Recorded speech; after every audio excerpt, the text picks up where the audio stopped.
It is now 7 o'clock in the morning on Wednesday, so we're now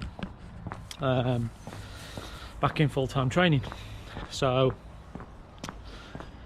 just heading down to the front of the college to meet the players getting off the bus, etc., and greet them as we normally do when we come in.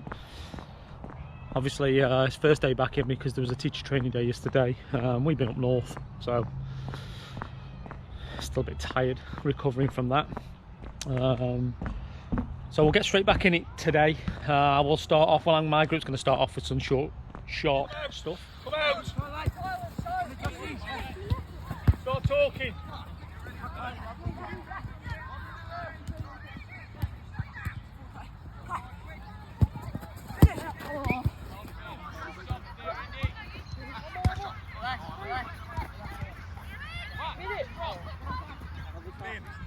Keep it simple. Pressure high goals. Oh my.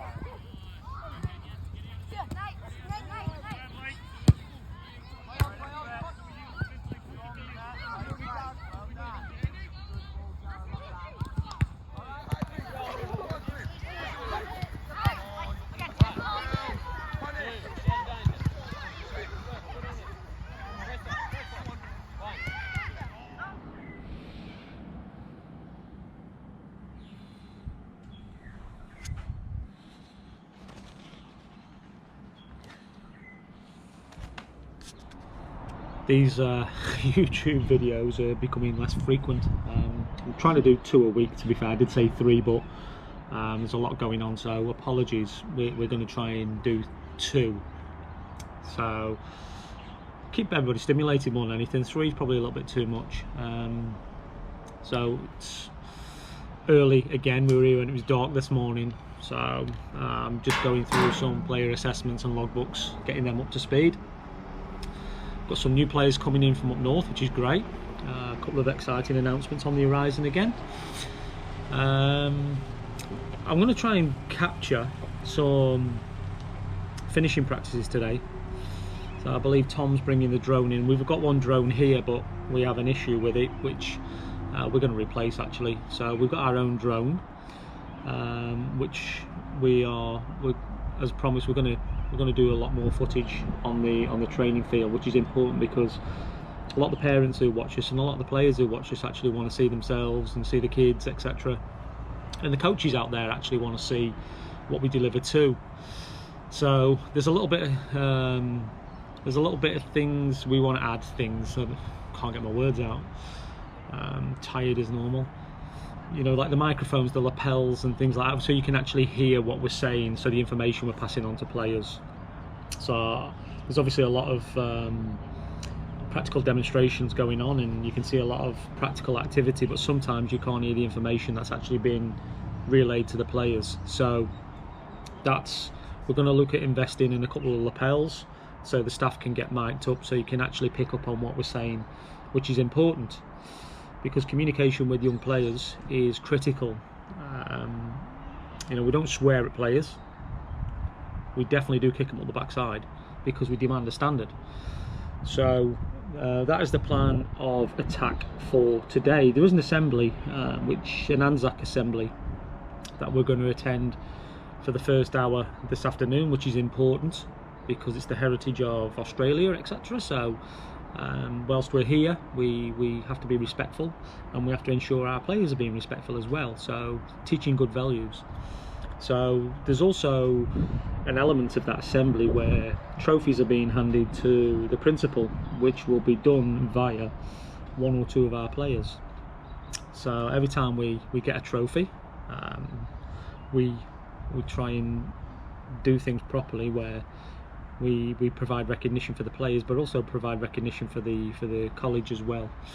So that's 3 minutes of waffling on. The staff now driving in as I speak, so I don't want to film anymore because I don't want to capture too many people on camera.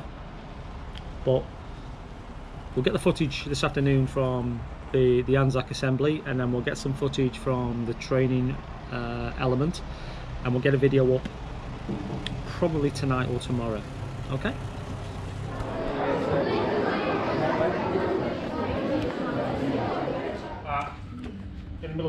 about the very beginning of the pandemic, actually, in 2020. So July, we had a conversation, can we recruit 12 to 16 students to start a football programme full-time?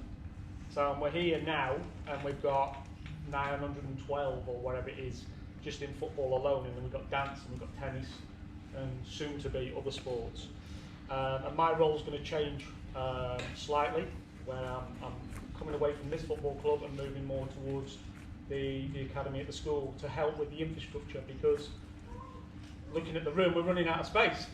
So, but the lads stood next to me, and the boys and girls who actually participated in the competition as well, just before the break, we entered the Sunshine Coast Schools competition. It's an under-18s competition, and we're playing against men, basically. So boys did exceptionally well in taking out the actual competition, never lost a game. I think we only conceded 1 goal, and that goal was given to the opposition because the weather. So it was a 1-1 draw. And the girls, I think the average age of the girls was 11 years of age, if I'm right, playing against under-18 girls. So such is the success of the programme, is the amount of kids we've got representing the Noosa schools, the Sunshine Coast schools, Queensland as a whole. So we do really well. And to back that up, just in the break itself, we took a huge cohort of teams from under 11 all the way up to under 15, supported by our great parents and guardians up in Cairns, and replicated that with 3 magnificent trophies on the cabinet on the table there, and a runners-up medal. So our programme going forwards, we hope to continue to provide success for the college and the sporting academy. That's primarily what we are here for, but we are an academic programme as well. So all of our students, they're well aware of academia comes before sport, and is an integral part of the programme that we run, both on the football field, in the dance studio, and on the tennis court, and whatever sport we participate in. So I'll hand over to Cooper. Look like shaking there, lad. No, you all right? Come on then. You can use the. You can use it. Let me pluck it off here. Don't be singing. All right. Afternoon. We are up here today to talk about our recent sporting achievements.